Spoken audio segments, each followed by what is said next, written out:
upskilling requires not only giving people the information through a training, but helping them learn how to apply it. And so that is a big gap that we'll often experience as, one of my favorite things to say is training is a moment. It is not the solution. We have to give the person the information, but we need to make sure that their leader, that they themselves understand how to digest that information, apply that information, self-reflect on how their skills are evolving. And so making sure that we really structure, leaders need to make sure these programs are really structured to help them understand what is the skill, how should they know that they're improving, and why does that matter for them? Hello and welcome to Work Smart, a podcast from Social Talent that's all about becoming more work smart. I'm Johnny Campbell, CEO and co-founder of Social Talent. And this week we're going to be talking about upskilling and reskilling with Becky Chung from Cielo. At the end of the episode, we'll be running Becky through the Work Smart quiz that you can learn how to be more work smart. Let's do this.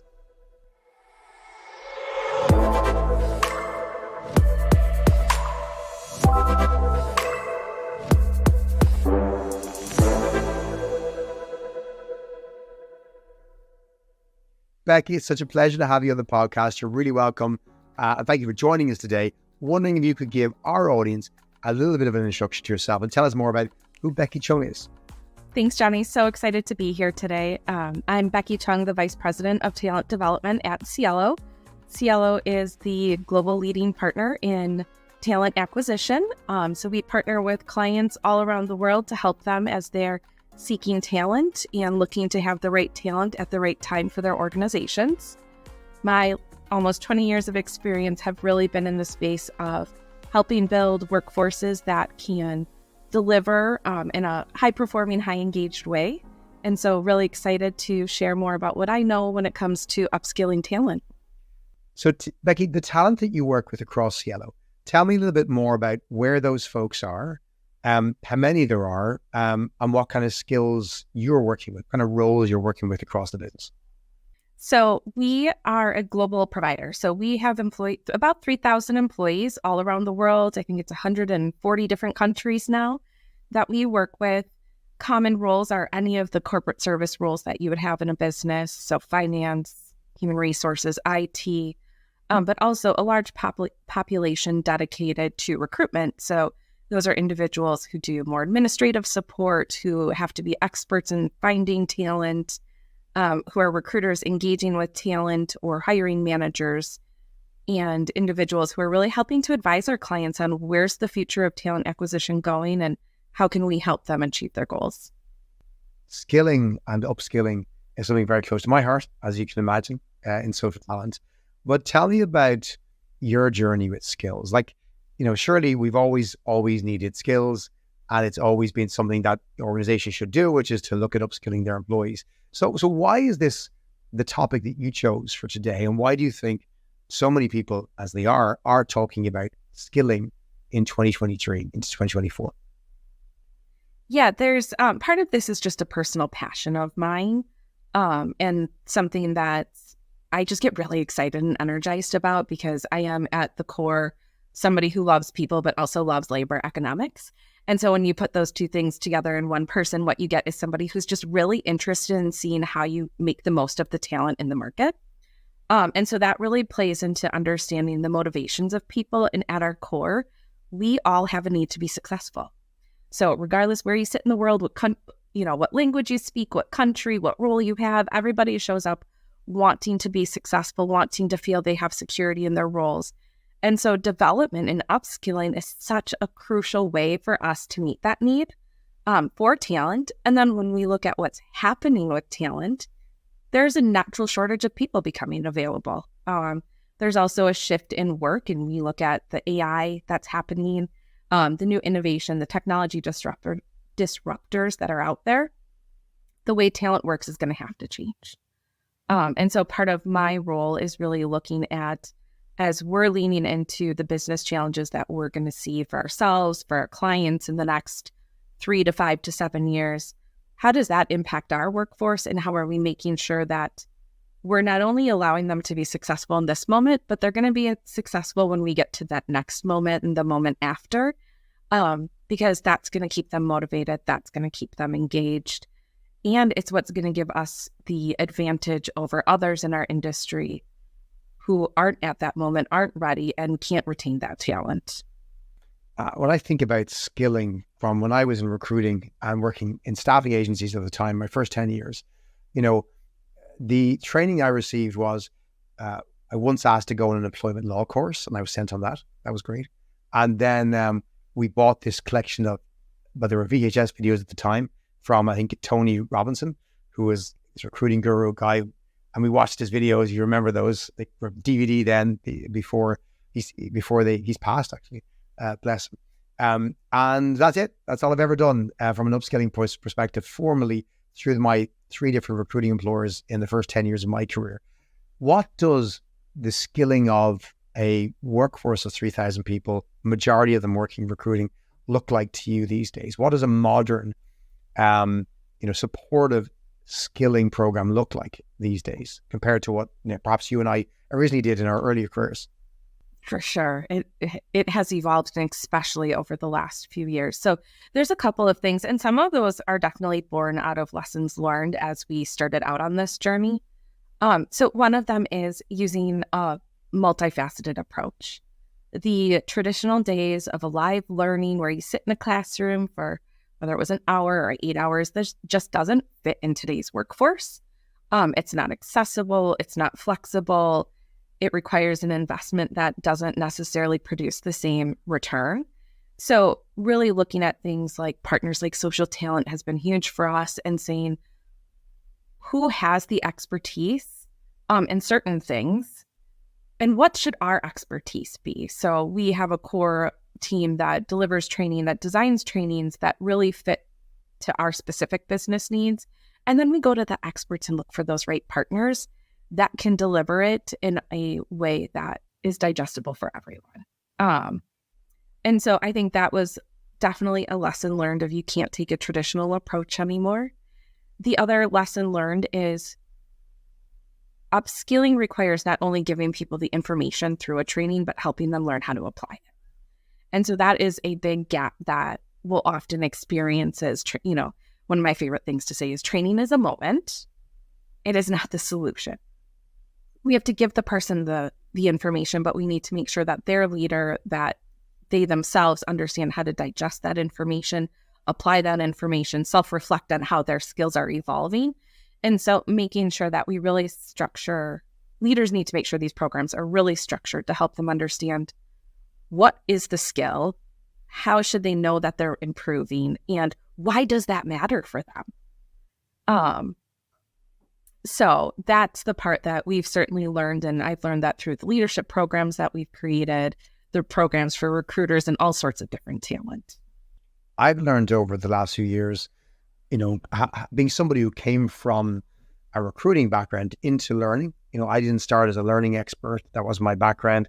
I was only sharing with somebody last night in a call, that we built a whole business around what does the recruiter need from a learning perspective, knowing that she's time poor. She doesn't want to do any learning. She wants to get on with her work, wants to perhaps be more successful, deliver. And she's a low tolerance for bad training, for even just taking time out of her day to do this kind of stuff. So when you look at that, what are your learnings around some of the different dynamics of learning, such as, self-directed learning versus, pathing someone based on, let's say, their role, their career path, putting in suggested or even mandatory training time or days, the role of leadership in that, all those different dynamics. What have you learned working in that kind of an environment around some of these, hey, this works and this doesn't work? I think back to a lesson I learned the hard way is we had built this really great program and said it's going to be completely self-guided. So it's flexible, it's accessible. You have a handful of meetings you need to attend, 4 months to complete it, go. And we were like, this is going to be great. Everyone's going to love this. And it was a pilot program. So we were taking basically weekly feedback. I want deadlines. This was the constant feedback. And I could not fathom this of really and these were professional, experienced, top performing individuals. And every single time the feedback was, I need better structure to this program. So that to me was a lesson learning of as much as you have to honor the need for flexibility and accessibility, you also need to be really clear about the milestones, how to know that how people can feel that they're being successful. This is the part that as leaders, I think we assume everyone understands what we mean when we're giving coaching and feedback, that we assume they understand what skill, why it matters, how this is showing up in their work. And so I would challenge leaders to not only make sure that they're being really clear in their feedback, but also when you are creating these programs, that you're clear on how are you measuring the impact. Not only for yourself to know that you have the return on the investment, but so that the learner knows as well. And so this is something that we did do up front with this group to say, this is how we're going to measure if this program had the right effect for you. And so we've watched that and we can communicate with that with them.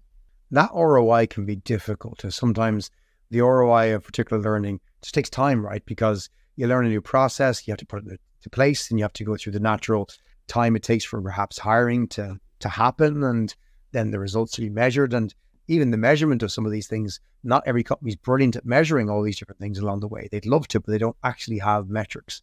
So what have been some of your big learnings around measuring ROI? The approach, let's say, upstream and downstream measurements. Some things you can see early, some things you have to wait on. There are definitely things that are early indicators that a program's progressing well, and that's one, the engagement of the individuals who went into the program. So are they feeling that they have developed? Because we know that development and engagement are hand in hand in our organization in particular, but I would say all organizations. So as we see that they're feeling that they've received development, we know that they're going to be more engaged, which means they will be more productive, and we should see that impact come. We've also learned to give it 3 to 6 months to see, does performance actually improve, and to be willing to go a little deeper and not only focus on one productivity measure, because we know a variety of things can be impacted, but to look at all of those. Are they producing offers at the rate that we would like them to? Are we seeing client satisfaction increase? Are we seeing candidate experience increase? Looking at some of those quality measures also helps us certainly understand the ROI of our programs.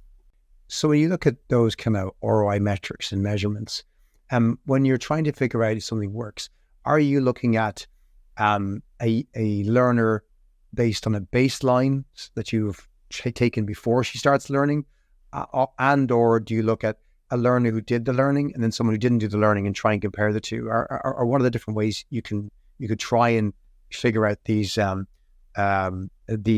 correlations? Both. So you're definitely going to want to look at what the immediate impact to the learner was, but then also look at how that compares to others who didn't go through the program. And there's 2 different reasons for that. One, productivity isn't based on just training and learning. So you do need, I shouldn't say productivity only, but performance isn't based just on learning. So there are going to be a multitude of factors that you want to baseline and understand. What's the experience like for this person compared to others now that we've given them this enhanced information? Have they been able to put this into practice? There's always the qualitative feedback of what are they seeing, what's their leader seeing, to help us understand how is this truly showing up. So looking at them as an individual, but also comparing them to their peer set is going to be really important so that you can start to remove some of the noise around performance. One of the things that I've seen over the last decade, working in learning, working particularly with folks like your team and others, who are in recruiting, especially where we started, is that given the same resources, the same tool, let's say access to something like social talent or a similar tool, you're not necessarily going to have the same results. I say to folks that, implementing social talent or buying social talent doesn't mean success. And I would argue, and this maybe is doing myself somewhat an injustice, or our company an injustice, but the tool itself, and you hinted at it earlier, isn't even the most important part. What I've learned is how it's implemented, how it's rolled out, how it's supported. These are the things that matter and differentiate 2 different organizations with access to the same information and knowledge. Again, all of us can walk into a bookstore and learn all the things we want to learn, but some people walk by the bookstore, some people walk in, sit down, methodically read it, practice it, put it into practice. So what are some of the things that you think Cielo does well to make a success of something like an opportunity like learning social talent or learning something else? There are some things that we're still evolving. How do we make sure that we're meeting the learner where they're at and helping them make those connections themselves and to apply that, but also really looking at how are we equipping our leaders to make sure that they're able to support that learning journey, because training is one of the early steps of the learning journey. There's elements of self-assessment, self-awareness that are important. There's the leadership feedback. There's the other external individuals around that person that's going to help influence and shape how that learning translates to different skills. And so things we do are really trying to support our leaders in understanding we've selected this criteria of learning because we think you will see a result in X factor. If it's the learner saying, are you struggling with this experience? Or what does that experience look like? Do you feel like you're not as successful when it comes to speaking with a stakeholder? Do you feel like your candidates aren't engaging with you the way you want to? Here's things that we'll recommend for you to help that person. Okay, well, I understand where I'm struggling. Here's how I can use that information to find the right training, but making sure that they're creating a development plan to track that result along the way. And we focus a lot of effort on teaching people about their individual development plan, how to set that up, how to set the goals for themselves, and making sure our leaders are supporting those. And when you look at that leadership support, because that's something I've also seen as being really important to success, what are the behaviors of a leader who's successful at developing her team and upskilling her team? What are the things that leader's typically doing? They are going to be a courageous, compassionate leader. And so that is honoring someone where they're at in their moment and what their needs are, and having that compassion for their experience and understanding it's different than yours, but then also having the courage to be honest. And so that looks like not being afraid to tell your top performer, hey, you could actually be better. It's being unafraid of saying to somebody, I think you're really great in all of these things, but you have complete lack of awareness that you're missing the mark here, or that you could be this much more successful, or that this is holding you back. So it's having that really open discussion that can be kind of scary as a leader. And so part of my role as our leadership development program owner is how do we develop those skills? How do we encourage that kind of conversation and candor to make sure people really understand where they stand and what others see about them? You mentioned leadership development, and certainly from the perspective of a large team of recruiters, and notwithstanding the fact that I know not all of your learners are actively involved in recruiting, there's a lot of commercial kind of head office roles there. But let's say taking the recruiting role, a lot of teams focus their attention on skilling someone on the act of recruiting, and perhaps don't focus their attention on, developing those recruiters into perhaps leaders, developing their skills in other areas, budgeting, presentation skills around business cases, project management, etc. Tell me about your kind of thoughts on, or your experiences in developing programs outside the typical, here's how to do recruitment for recruiters.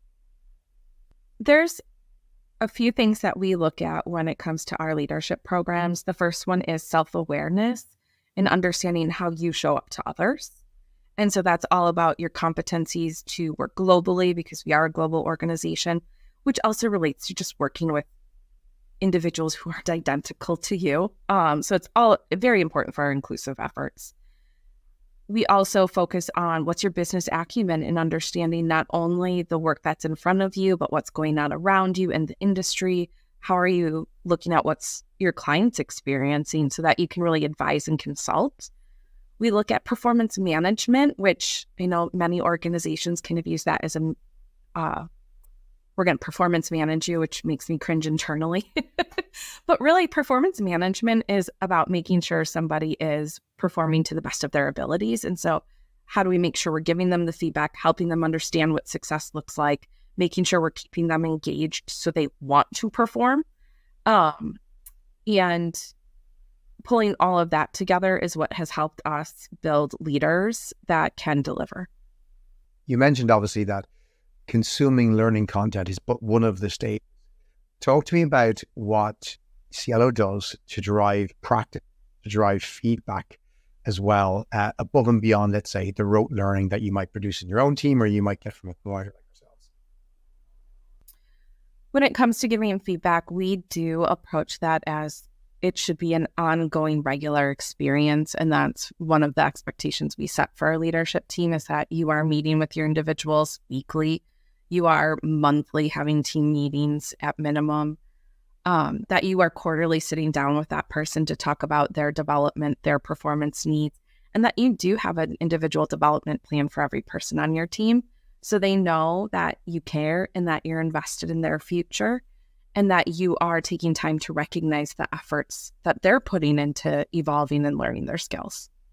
And what are some of the benchmarks you expect of individuals in the organization in terms of, let's say, hours they spend learning a year, their involvement in different programs? What does a typical learning year or learning period look like for somebody in the business? We do look at it monthly to say how many learning hours have been consumed every single month, and we report that out to our leadership team so they're mindful of how those trends are changing. We also include questions around development in our employee engagement surveys. We'll sit down with our leaders to create action plans if we're seeing that an experience is different than those within Cielo or comparing ourselves to others in our industry, to make sure that they know how to continue to drive this, because it is such an important part of making sure our talent's going to be ready as we transform, but also so that they stay engaged, so that they stay with us, because that cost of losing someone is too high. And what have you measured as being the impact of a healthy learning culture? Like when you look at a cohort of employees who are active learners, meeting those goals, engaged in learning, do you see any evidence, positive evidence of changes in, for example, performance, attrition, engagement, propensity to develop into further roles? Like, what are some of the metrics you've seen? Yeah, so we're still early stages with some of these metrics, but the ones I'll tell you that I look at for a program that we launched a year ago, so we really have enough data at this point to say we can confirm it was a success versus where we're at early indications with some of our other programs. We do look at how do they respond about their own engagement scores. They are more engaged. We also look at when it compares to turnover of others, they are leaving at a lesser rate than others. We also pull their performance reviews to say what's the average score or rating that they're receiving throughout the year. They're higher performers. I look at their productivity. They are higher producers. And then we do have a way that we're watching all of them to see what does their future progression look like. So as internal moves happen, as promotions happen, we can actually use our data to pull that group out and say, well, what is happening with them compared to those who have not gone through the program? And all of our indications are really positive so far with our most mature program, and the leading indicators are really positive with some of our earlier programs that are going to be coming up to a year soon. Wow, that's excellent. It's amazing to hear. I'm glad, because I'd hate to think that you and I are working in the learning space and it's not producing anything, right? It's just a nice thing to do and it doesn't actually drive the results. Fantastic to hear that on that scale that you're getting those results. But tell me about, on the scale of the organization that you're in, Becky, 3,000 folks in the business, typically how many pathways and programs are you running? Because obviously not everybody does the same training. So how important it is to have personalization, how deep should you go in that to make sure that obviously not every single person is getting a completely different program, but how do you think about different pathways and different personalization and those tracks to different careers in the business? So setting up these programs that they're individual enough that the person feels that it's helping to evolve their skills, but also setting it up so that they understand what is going to be needed from them as their role is changing. And so that there is that personalization, but generalization as they're going through the organization, understanding what the future state needs to look like for Cielo. So have you set up pathways? So for example, if I'm a person in role level C, whatever role level C is, and they're saying, I'd love to eventually work in role level D or E, are you seeing a structure where, an employee can say, I'd like to then proactively go after that learning. And then upon completion of that learning, perhaps I'm more eligible for a position in that area. Is that something that you're setting up? Yeah, that is what we set up. So we have some programs that are really about developing you to move across a business function, so that you can get all of the skills, that you'll have enough experience and exposure to move to the next level. We also have programs that are very linear, of saying if you enter this program, it's a fully dedicated program. At the end, you will receive this role. So we do a combination, and we base that on the business strategy and what our talent needs are. We know that we have a core internal population that wants to be recruiters in the future, and we want them to be recruiters. So we will invest in, we have very tailored programs to develop them to become a recruiter. We also have programs for our current recruiters to say, do you just want to feel more successful? Here's options for you. Go pick the one that best suits you. And then we have programs to say, are you ready to upskill a little bit? Here's some options, and you can pick these programs and continue to move across this before you start to consider leadership. Because there is a whole lot of experience and exposure and knowledge you need to gain before you're really ready to be a leader. And those programs also create some coaching opportunities, mentoring opportunities, so that our talent can start to learn how to speak with others about performance prior to entering leadership. And so that's where we can start to build some of those soft skills for leaders before they're saying, I want to just lead people, and they don't actually know what that means. If a listener is listening to this and she or he is thinking, gosh, with all the different folks you have in the organization across so many different regions and countries and different cultures, surely it's very complicated to try and adapt that. What's the reality of building learning programs across so many different countries and regions? Does it mean that everything has to be different? Or do you find that, despite the country, the culture, a lot of this stuff is quite similar? So how much is global? How much is local, do you find? The general rule I apply is 80% can be general and 20% has to be customized to the learner, to the role, to the experience. So that's a general practice that we apply, is let's make it so it's consumable for about 80%. And that 20%, let's figure out how we support that need, how we support that learning style, whatever that may be. But that's where using things like e-learnings, other channels of non-classroom learning becomes really important as well, because it does support the person who English might not be their first language. So how do we give them more time to sit with the learning? How do we find partners who can deliver in multiple languages, just so that there is that ability for someone to meet their needs? But also when you think about having an inclusive workforce that may have neurodiversity, how do we make sure that these programs are delivered in a way that's accessible for someone, and that allows them the space and the time to really participate? We can't finish this podcast without talking about generative AI. And, this year, 2023, when you see a lot of the talk about generative AI, education is one of the areas that, and most people tout as being one of the biggest potential areas. What gets you excited when you think about generative AI in education? What are some of the use cases, or some of even the ideas for education that could evolve out of the correct application of generative AI that gets you excited, Becky? I'm super excited about generative AI because, one, it's this ability to have someone deliver summarized information to you based on what's out on the internet. I mean, so the ability of something like a ChatGPT, where I can put in a question and say, give me some suggestions on how to approach this, that's huge, because it's taking some of that administrative burden off of me, so I can focus on the quality of the content rather than having to spend so much time on more administrative tasks. So I'm very, very excited about that. I'm also excited about the ability of artificial intelligence to be able to start shaping our capabilities of saying X skill, and being able to really take a person and say, well, you have this skill and this skill and this skill, and it's transferable. So we're going to tell you to go take this skill learning.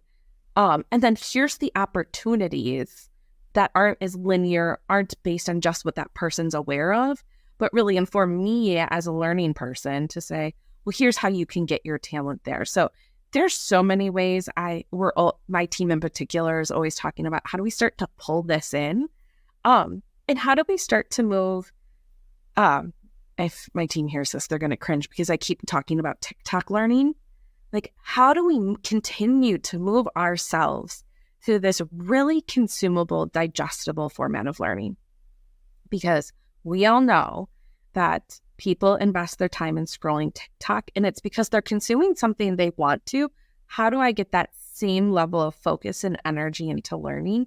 There's something to happen there that I'm really excited about and interested in seeing how we do. And that's where, not to plug social talent, but social talent has been a really great avenue for us because it is 2 to 5 minutes, 2 to 3 minutes. And we know people will participate in that because they'll find time for it. And it's amazing how that 2 to 3 minutes turns into an hour. That's the part that gets me really excited is I think the way we deliver learnings is going to change. I think AI will power that and enable us to do that in just ways we can't even imagine yet. And so that's the stuff that keeps me in this field and keeps me really excited about how we're going to see talent grow in the future. I love that. I'm equally excited about the potential. And as you said, to be able to take a 30-minute course and say, hey, give me a 45-second version, a 5-minute version, and a 15-minute version, and have a tool completely alter that for you automatically, I think allows for those multitude of different learning styles and formats in a way that we've never been able to scale before. So I'm equally as excited as you are, Becky, about that future. It's going to be fun. So this show is called Work Smart for a reason. At Social Talent, we believe that some people are street smart, some people are book smart, but anyone can be work smart. So right now, Becky, we want to focus on how you make yourself work smart. Are you ready? I am absolutely up for quiz questions.